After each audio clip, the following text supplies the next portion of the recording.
Hi everybody, எல்லோரும் எப்படி இருக்கீங்க? Okay, God bless. இறைவனின் அருளால் நாம் அனைவரும் நலமாக இருப்போம், நம்பிக்கை கொள்வோம். we are all Indian sisters and brothers. Okay, இப்போது எஜுகேஷனை பற்றி தான் சொல்கிறேன். நமக்கு கல்வி ரொம்ப முக்கியம், எஜுகேஷன் ரொம்ப இம்பார்ட்டண்ட். அதில் என்னென்னு கேட்டிங்கன்னா Tamil, maths, English, science, history, geography, இந்த சப்ஜெக்ட்லாம் இருக்குது. இப்போ வந்து சோசியல் சர்வீஸ் என்னென்னமோ நிறைய வந்திருக்கு இங்கிலீஷ் மீடியத்தில். அப்போல்லாம் ஒரு 6 தான் இருக்கும் சப்ஜெக்டு. தமிழ்ங்கிறது நம்ம தாய்மொழி பற்றி தெரிஞ்சுக்கொள்வது, தமிழ் பண்பாடு, இலக்கணம், எப்படி பேசணும், மதர் டங், அதை பற்றி கற்றுக்கிறது தான் தமிழ். அதில் நிறைய பழமொழிகள் வரும், ஆத்திச்சூடி வரும், அந்த காலத்து தமிழ் பாரம்பரியம் பற்றி சொல்லுவாங்க. மேக்ஸ்னால் என்ன? கால்குலேஷன், கூட்டல், கழித்தல், பெருக்கல். நம்ம வந்து எவ்வளோ சம்பாதிக்கிறோம், எவ்வளோ செலவு பண்ணுறோம், எவ்வளோ சேவ் பண்ணுறோம் அப்படின்றது இருக்குது. ஓகே, அறிவை வளர்க்கக்கூடியது. அடுத்தது என்னென்னு கேட்டிங்கன்னா ஹிஸ்ட்ரி அண்ட் ஜியோகிரஃபி. ஹிஸ்ட்ரினா என்ன? வரலாற்று தலைவர்களை பற்றி நாம் தெரிந்து கொள்ளுதல், அவங்களுடைய வாழ்க்கை முறை, அவங்க இந்த நாட்டுக்காக, உலகத்துக்காக என்ன பண்ணினாங்கன்றத ஒரு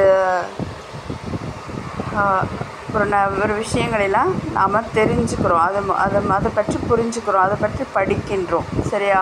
அவங்க வாழ்ந்த முறைகளை. ஜியோகிரஃபிங்கிறது பூமியை பற்றி தெரிஞ்சுக்கிறது, நீர்நிலைகளை பற்றி தெரிஞ்சுக்கிறது, sky, spaceship, planets, sun, moon, distance, இதுதான் ஜியோகிரஃபிங்கிறது. ஓகே, ஸோ சயின்ஸ்னால் என்ன? பாட்டனிங்கிறது இருக்குது. பாட்டனியில் இலைகள், மரங்கள்லாம் பற்றி பாட்டனி, அதை பற்றி தெரிஞ்சுக்கிறது. Trees and plants. அடுத்தது என்னென்னா ஜுவாலஜி இருக்குது. ஜுவாலஜினா உயிர்களை பற்றி, அனிமல்ஸாக இருக்கட்டும், வைல்டு அனிமல்ஸாக இருக்கட்டும், டொமஸ்டிக் அனிமல்ஸாக இருக்கட்டும், மனிதர்களாக இருக்கட்டும், அவர்களுடைய பிறப்பிலிருந்து இறப்பு வரையிலையும் உள்ள விஷயங்கள். அடுத்தது ஃபிசிக்ஸ் வருது. ஃபிசிக்ஸ்னால் என்னென்னு கேட்டிங்கன்னா ஃபர்னிச்சர், ஷேப்ஸு.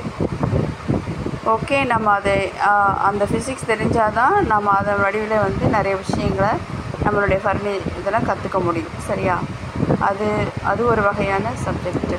அப்புறம் கெமிஸ்ட்ரி இருக்குது. கெமிஸ்ட்ரியில் என்னென்னு கேட்டிங்கன்னா சோடியம், துத்தநாகம், குளோரின், அப்புறம் வந்து ஆக்சிஜன், ஆக்சைடு, இந்த மாதிரியான விஷயங்களே.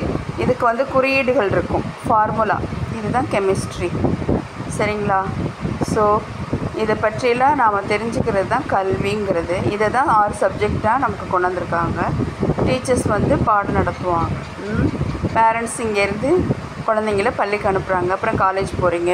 ஸோ நல்லா படிங்க ஸ்டூடெண்ட்ஸ். உங்களுடைய இந்த இளமை காலம் வந்து படிப்பிலேயே சென்றால் பிற்காலம் ரொம்ப நல்லாயிருக்கும், அழகானதாகவும் இருக்கும். நல்லா இமேஜின் பண்ணிக்கங்க. உங்களுடைய எதிர்காலத்தை பற்றி நீங்கள் டிசைன் பண்ணுங்கள், இமேஜினேஷன் பண்ணுங்கள். ஓகே, அதில் பேரண்ட்ஸ்க்கும் டீச்சர்ஸ்க்கும் பெருமை இருக்குது. சரியா? அவங்களும் அவங்கள வந்து நல்லா மோட்டிவேஷன் பண்ணுவாங்க. கோஆப்ரேட் பண்ணுங்கள். Okay, thank you.